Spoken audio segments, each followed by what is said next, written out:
59 victoires de suite à ce jour. Clermont invincible dans cette forteresse depuis novembre 2009. Clermont qui se verrait bien passer la 60e rugissante. Une dernière sortie au Michelin aussi pour Anthony Floch après 11 saisons en Auvergne. Premier grand moment d'émotion de l'après-midi.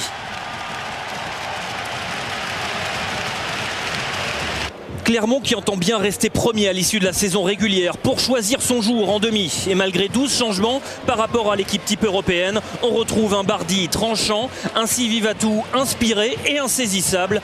Et Brock James de nouveau très en jambes et auteur d'un 10 sur 12 au tir au but. 2 échecs seulement qui n'en sont pas vraiment car au quart d'heure de jeu, le buteur australien trouve le poteau. Les Bordelais tentent alors de se dégager en catastrophe mais ne trouvent pas la touche. L'arrière-garde clermontoise veille au grain avec Malzieu et Floch qui amorcent la contre-attaque.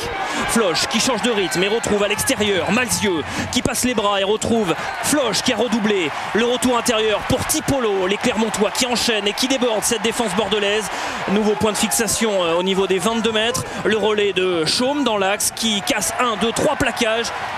Et le retour dans le fermé, Radosavljevic qui trouve Nakaitasi, les feintes de passe du funambule et retrouve Vermeulen à l'extérieur pour le premier essai de la rencontre, le deuxième essai de la saison du capitaine d'un jour. La fusée Clermont est bel et bien lancée. 20e minute avec cette mêlée sous les poteaux bordelais, l'effort des avants clermontois. Vermeulen qui allonge mais ne trouve pas Brock James, Stanley qui fixe. Brock James qui a redoublé, Nakaitasi 2 contre 2. La croisée intérieure pour Malzieu. Pour son 5e match de la saison, il s'offre un essai. Quasiment un an jour pour jour après sa blessure au mollet en demi-finale de H-Cup. C'était l'an passé. Une blessure qu'il a traînée tout au long de la saison et qui semble lui accorder un répit. Car c'est de nouveau lui qui va intervenir sur l'action suivante. 5 minutes plus tard, après ce bon travail des avants clermontois si près de la ligne. C'est Julien Malzieu qui arrive à hauteur de Brock James pour s'offrir un doublé. Clermont mène alors 22-0, puis 25-3. C'est le score à la pause. Le pari des réservistes de Raphaël Ibanez ne résiste pas au grognard de Verne Cotter. À la reprise, c'est le deuxième étage de la fusée que les Clermontois envoient sur orbite. Les Clermontois qui se nourrissent d'entrée des ballons de récupération arrachés en force comme ici. Et derrière tout va très vite. Radosavljevic pour Brock James sur un pas pour Benson Stanley. Le 3/4 central black tout juste remis d'une blessure au biceps qui est face à un 3 contre 2 puis face à un 3 contre 1. Il finit l'action tout seul et cela fait 32-3. Le 4e essai qui sécurise le bonus des Clermontois.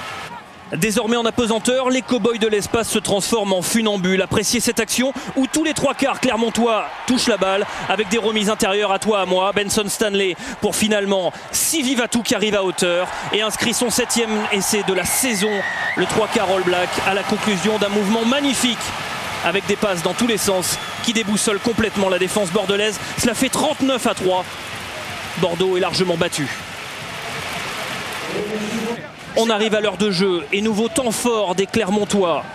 Radosavljevic avec Brock James qui saute pour Nakaitasi face à un surnombre. Il finit l'action tout seul, le Fidjien.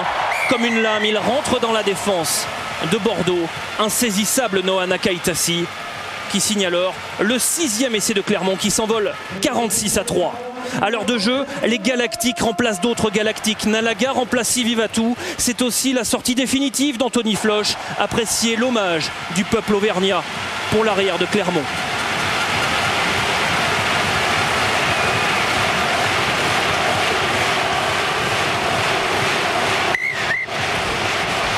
S'en suivront un essai de Loïc Jacquet, puis un doublé de Benson Stanley, avant un doublé à suivre sur la sirène ou presque de Noah Nakaitasi. Clermont s'impose 67-3 avec 9 essais.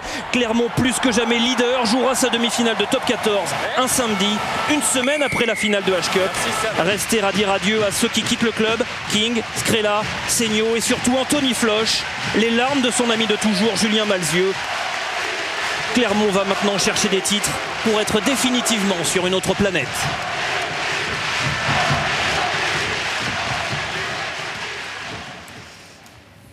Magnifique ces images.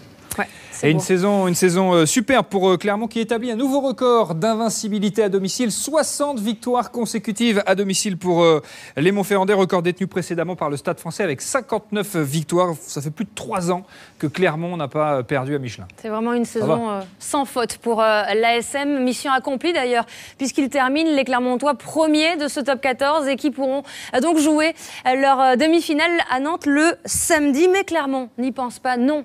C'est déjà la Coupe d'Europe qui est dans toutes les têtes et notamment dans celle d'Aurélien Rougerie.